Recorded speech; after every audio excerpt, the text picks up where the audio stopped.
ओम श्री दुर्गाई नमः। इसके पहले मैंने प्रवचन में दिव्यर्थ सरसम के बारे में हमने बताया था, जो कि अथर्ववेद का महावाक्य है। उसमें देवी के पास ऋषि लोग जाते हैं और प्रश्न करते हैं, और उसका उत्तर उसमें दिया गया है, जो कि कल हमने बताया था। और उसके बाद आज आपके सामने श्री दुर्गा सप्तशती का प्रथम अध्याय आपके समक्ष प्रस्तुत करने जा रहा हूँ,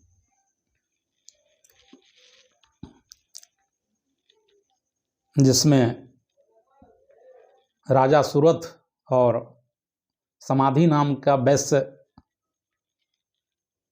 के चरित्र का चित्रण किया गया है।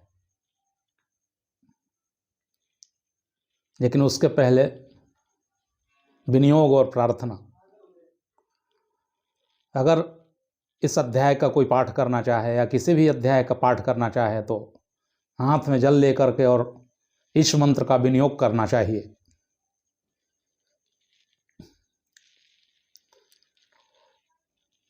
ओम प्रथम चरित्रस्य ब्रह्मा ऋषि महाकाली देवता गायत्री छंदः नंदा शक्ति रक्तदंतिका बीजम अग्निस्तत्वम ऋग्वेदः स्वरूपम श्री महाकाली प्रत्यर्थे प्रथम चरित्र जपे विनियोगः। और इतना कह करके फिर जल गिरा देना चाहिए कलश के सामने, और फिर माँ का ध्यान करना चाहिए। ओम खंगं चक्रगदेषु चाप परिघा शूलं भूसुंडीं शिरः शंखं संदधतिं करस्त्रिणयनां सर्वांगभूषां वृतां नीलास्मदुतिमास्य पाददशकां सेवे महाकालिकां यामस्तौ स्वपिते हरौ कमलजौ हन्तुं मधुं कैटभम्।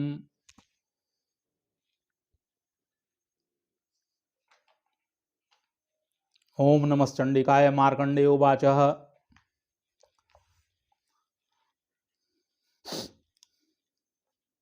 मार्कंडेय ऋषि कहते हैं, जिसका मैं सार तत्व मैं बताऊंगा आपको, क्योंकि कबीर ने कहा है कि सार सार को गही लिए पोथी, सार सार को गही लिए थोथा दिए उड़ाए, पोथी पढ़ी पढ़ी जगमुआ पंडित भयानक होए, 2.5 अक्षर प्रेम का पढ़े सो पंडित होए। तो प्रथम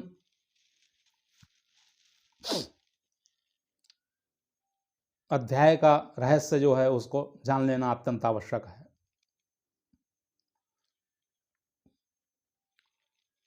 हमने कहा कि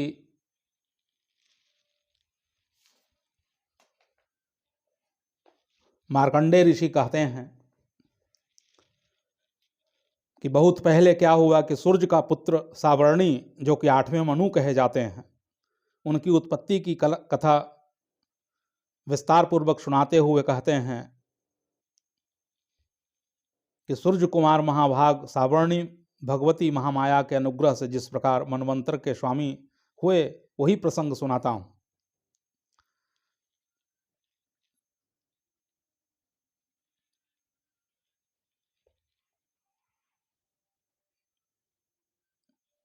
और राजा सुरथ के चरित्र को सुनाते हैं। राजा सुरथ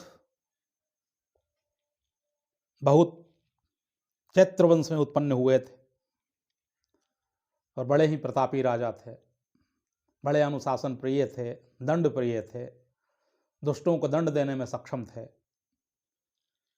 ज्ञानियों को पुरस्कार देने में सक्षम थे। यानी कोई दिक्कत नहीं था, समस्याएं नहीं थी। लेकिन नियम ऐसा है कि संसार में सब लोग एक जैसा नहीं रहता है, उसकी स्थिति एक जैसी नहीं होती है। जीवन में उत्थान और पतन होते रहते हैं। इससे ऐसा होता है कि सब होते हुए भी और एक दिन पतन का समय आ जाता है। और कोल राजा जो थे वो उनके जो दुश्मन थे वो क्या करते हैं कि आक्रमण कर देते हैं राजा सुरथ पर, और आक्रमण करके क्या करते हैं कि संपूर्ण साम्राज्य हथिया लेते हैं और राजा सुरथ की हार होती है युद्ध में। यानी सांसारिक युद्ध में क्या है कि हमेशा जीत नहीं होती है, आदमी हारते रहता है, जीतते रहता है। संसार जो है माया का स्वरूप है।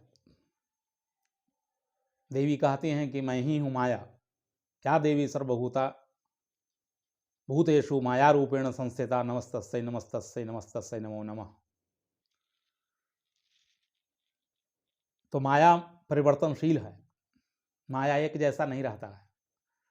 माया ऊपर से दिखाई देता है, वह भीतर से नहीं होता है, उसमें द्वंद्व होते हैं।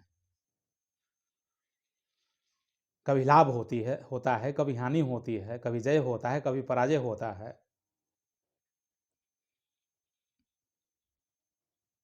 इसलिए कृष्ण गीता में कहते हैं कि जो जीवन में शांत रहना चाहता है वह लाभ हानि, जस अपजस और जितने भी द्वंद्व उसके साथ आए तो उसको स्वीकार कर लेना चाहिए, या तो फाइट करना चाहिए। स्वीकार कर लेने से ही मन शांत हो जाता है कि लाभ और हानि को हम स्वीकार कर लिए, या तो दोनों को इनकार कर दिए। दो ही फार्मूला हैं मन को शांत करने के लिए। लेकिन राजा सुरथ के पास वह फार्मूला नहीं था, वह क्षमता नहीं थी कि यह स्वीकार कर ले कि हमने इतने दिन राज्य किए, फिर इसके बाद हमारी हार हुई। तो क्या होता है कि जैसे सामान्य व्यक्ति के मन में चिंतन चलता है, जब उससे सब छीन लिया जाता है तो आप समझ सकते हैं कि उसके मन की स्थिति कैसी हो सकती है। तो सुरथ जो है दूसरे जो कौल राजा थे उससे हार होती है, और फिर क्या होता है कि राजा अपनी राजधानी में लौट आते हैं। सोचते हैं कि चलो बाहर का साम्राज्य हम हार गए, लेकिन अपनी राजधानी में अब राज्य करेंगे। लेकिन क्या होता है कि वहाँ भी आक्रमण कर देता है, और उसके पहले क्या करता है कि मंत्री लोग गण जान जाते हैं। मंत्री लोग जानते हैं कि राजा की अब हार हो गई, तो फिर क्या करता है कि मंत्रीगण लूट लेते हैं जो बचता है उसके राजधानी में जो संपत्तियां बचती है। तो फिर वहाँ भी आता है तो और दुख उसका दुगना हो जाता है राजा सुरथ का। जैसे हमने सुना है कि महावीर स्वामी का एक शिष्य था, तो क्या हुआ कि दीक्षा लेता है महावीर स्वामी से, राज घराने का ही था, तो सर का मुंडन करवाने का नियम था। तो एक दिन ध्यान में बैठा हुआ था, तो क्या हुआ कि संन्यास लिया तो सब कुछ छोड़ना पड़ा, रानियों को छोड़ना पड़ा, राज्य छोड़ना पड़ा, क्योंकि महावीर स्वामी के रास्ते जो थे वे त्याग के रास्ते थे। संपूर्ण त्याग कर कहीं कोई सन्यासी हो सकता है। तो उस रास्ते से क्या हुआ कि एक दिन उसके मंत्री गुजर रहे थे और वहां ध्यान कर रहा था बैठ करके। तो मंत्री अब बातचीत करते जा रहे थे कि देखो यह इस मूर्ख को कैसे सन्यास लेकर के और यहाँ बैठा है, और इसके मंत्रीगण क्या है कि इसके खजानों को लूट रहे हैं, इसकी पत्नियों से भोग कर रहे हैं। तो अचानक चूंकि सुना, अभी ज्यादा दिन तो ध्यान किया न था कि मन बस में हो गया था, तो जब भी उसको क्रोध आता था तो उसका हाथ जो था उसके मुकुट पर चला जाता था और दूसरा हाथ तलवार पर चला जाता था। तो सुनता है तो क्या होता है कि एक हाथ उसका सर के पास चला जाता है और दूसरा हाथ तलवार पर जाता है, लेकिन पाता है कि न तो सर पर मुकुट है और न तो तलवार है, दोनों ही उसके पास नहीं था। और फिर शांत हो जाता है, और फिर शाम को जब महावीर स्वामी प्रवचन करते हैं तो यह बात रखी जाती है उनके सामने, और पूछा जाता है कि इस समय अगर मृत्यु हो जाती हमारी तो हम कहाँ होते, क्या गति हमको प्राप्त होती। तो महावीर स्वामी ने कहा कि तुम चूंकि क्रोध में थे इस समय अगर तुम मर जाते तो फिर क्या होता कि 7वें नरक में ही स्थान मिलता, रौरव नरक मिलता।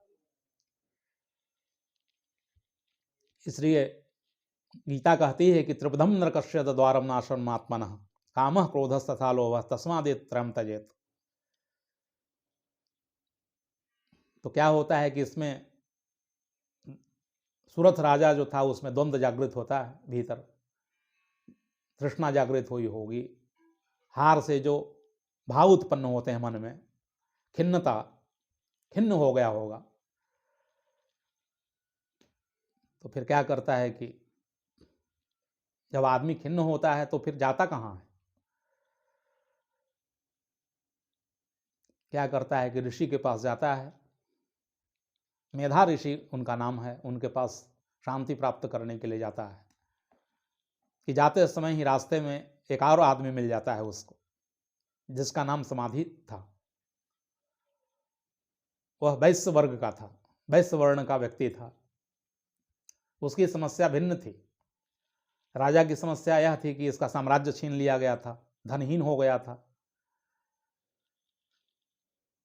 और उसकी समस्या थी कि धन था, संपत्ति थी, सब कुछ था, पुत्र थे, पत्नी थी, घर में सब लोग थे, लेकिन सब लोग उसको क्या करते हैं कि निष्कासन कर देते हैं, यानी भगा देते हैं अपने घर से। जबकि पत्नी से वह बहुत प्रेम करता था, पुत्र से बहुत प्रेम करता था, चाहता था। यानी चाहने का मतलब कि मोह था, उसमें अटैचमेंट था, आसक्ति थी कि मेरी पत्नी, कि मेरा पुत्र, कि मेरा पौत्र, कि मेरा धन।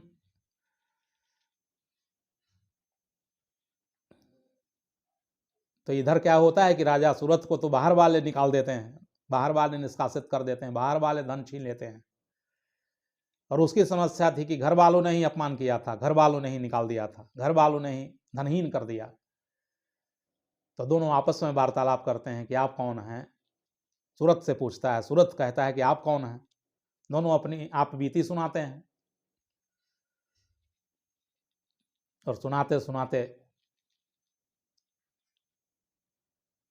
क्या होता है कि जाते हैं, मेधा ऋषि के पास प्रस्तुत होते हैं।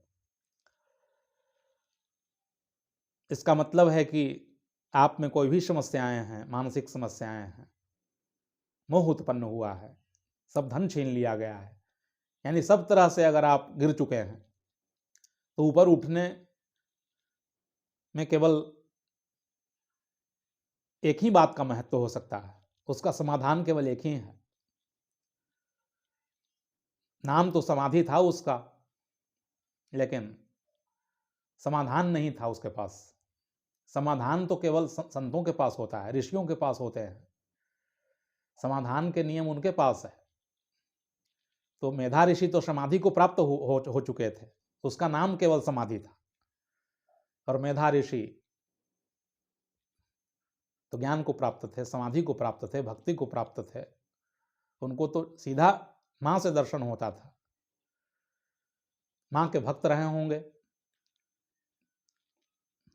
तो क्या होता है कि दोनों प्रस्तुत होते हैं वहां पर, और प्रस्तुत होते हैं दोनों अपनी अपनी आप बीती कहते हैं। और फिर पूछते हैं कि ऐसा क्यों हो रहा है। समाधि नाम का वैश्य कहता है कि हालांकि हमारे पत्नी, हमारे पुत्र, हमारे भृत्यगण या जितने भी लोग हैं, हमको इनकार कर दिए हैं, हमको निष्कासित कर दिए हैं, फिर भी हमारा मन उन्हीं में जाता है। इसका क्या कारण हो सकता है?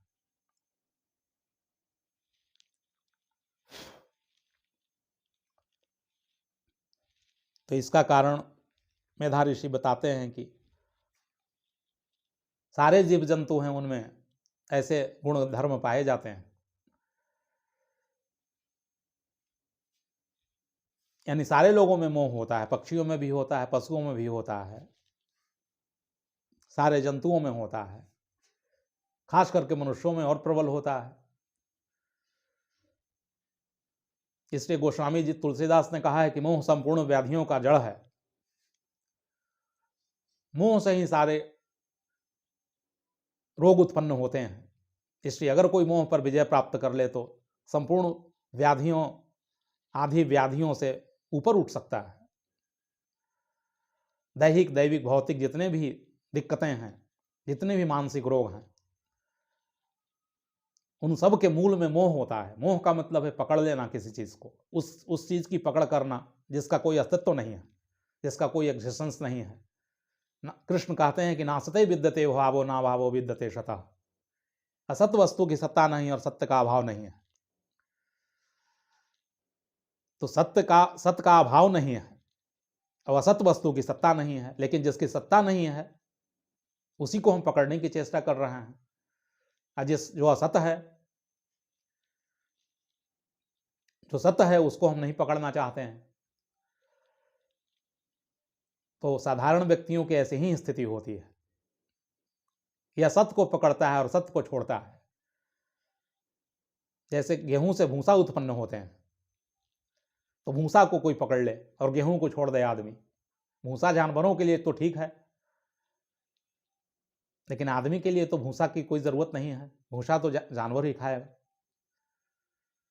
लेकिन जो अज्ञानी जन हैं, जो मूर्ख जन हैं, जो सठ हैं, तो सोच रहे हैं कि भूसे में ही सब कुछ छुपा हुआ है। तो यही समस्या है उन दोनों की। एक का साम्राज्य छीन लिया गया है, इसलिए दुखी है।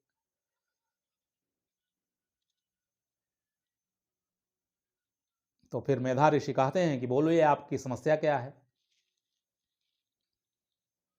तो दोनों अपनी अपनी समस्या बताते हैं कि हमारा मोह भंग होना चाहिए, क्योंकि हम जानते हैं कि वे सब कुछ नहीं है, उनका कोई भी मूल्य नहीं है। क्योंकि जब हमको परित्याग कर दिए तो हमको भी परित्याग कर देना चाहिए। वो स्वामी जी ने कहा है कि तू न तजया वहीं थे, अंत हूं तो है तजाएंगे पामर, तू न तजया वहीं थे, कि अंत में सब तुमको छोड़ देंगे। यानी अंत का मतलब होता है कि मूर्ख व्यक्ति कभी भी आपका परित्याग कर सकता है। इससे तुम क्यों नहीं अभी छोड़ देते हो। तो ही कहता है कि मोह हमारा बड़ा ही प्रबल है, बड़ा जड़ जमाए हुए है। उन्होंने बिल्कुल बुरी तरह से हमको पीटा है, बुरी तरह से अपमानित किया है, बुरी तरह से निष्कासित कर दिया है। फिर भी हमारा मन उन्हीं की तरफ जा रहा है, फिर भी पत्नी का ही याद आ रही है, फिर भी पुत्रों की ही याद आ रही है। जैसे हमने सुना है कि एक व्यक्ति संन्यास लिया,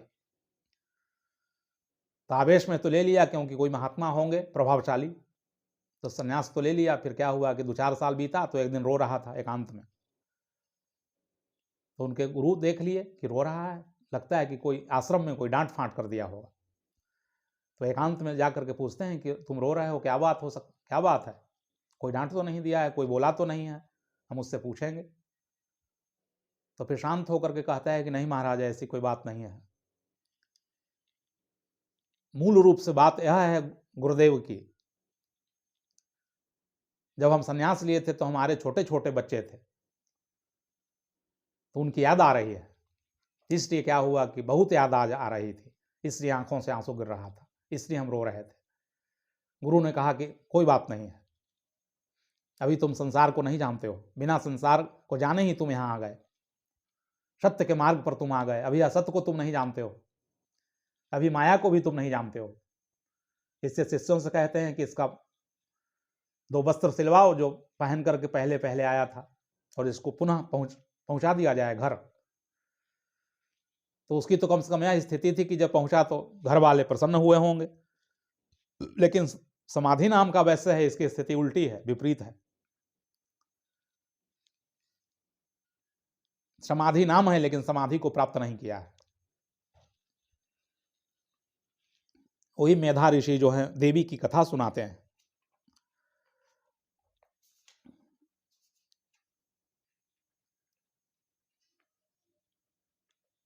तो वैश्य बोलता है कि आप मेरे विषय में जैसी बात कहते हैं वह सब ठीक है, किंतु क्या करूं, मेरा मन निष्ठुरता नहीं धारण करता। जिन्होंने धन के लोभ में पड़कर पिता के प्रति स्नेह, पति के प्रति प्रेम तथा आत्मीय जन के प्रति अनुराग को तिलांजलि दे मुझे घर से निकाल दिया है, उनके प्रति मेरे हृदय में इतना स्नेह है। ऋषि से कहता है कि फिर भी क्या हो, ऐसी बात हो गई कि हमारा मन वहीं जा रहा है।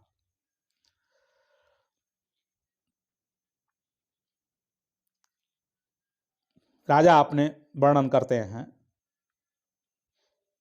कि मेरा चित्त अपने अधीन न होने के कारण यह बात मेरे मन को बहुत दुख देती है। जो राज्य मेरे हाथ से चला गया है उसमें और उसके संपूर्ण अंगों में मेरी ममता बनी हुई है। एक के पास मोह है और दूसरे के पास ममता है, यानी मम और मोर, मोर तोर माया, यह मेरा है यह तेरा है।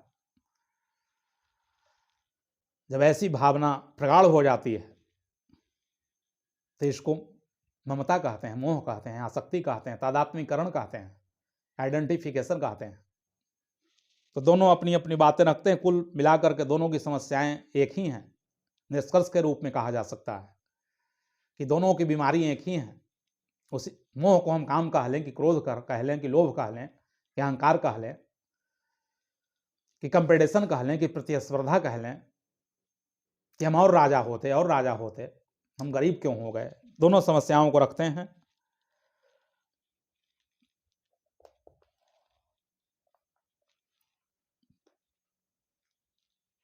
तो ऋषि कहते हैं कि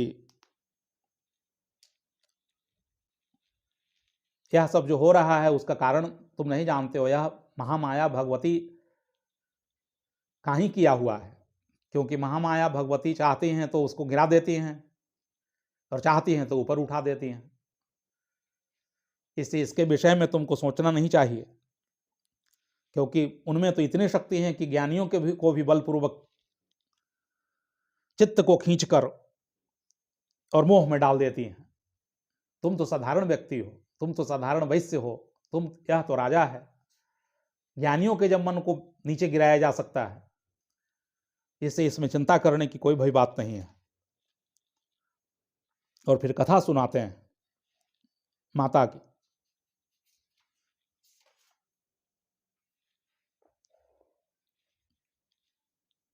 देखो तो कितना हो गया।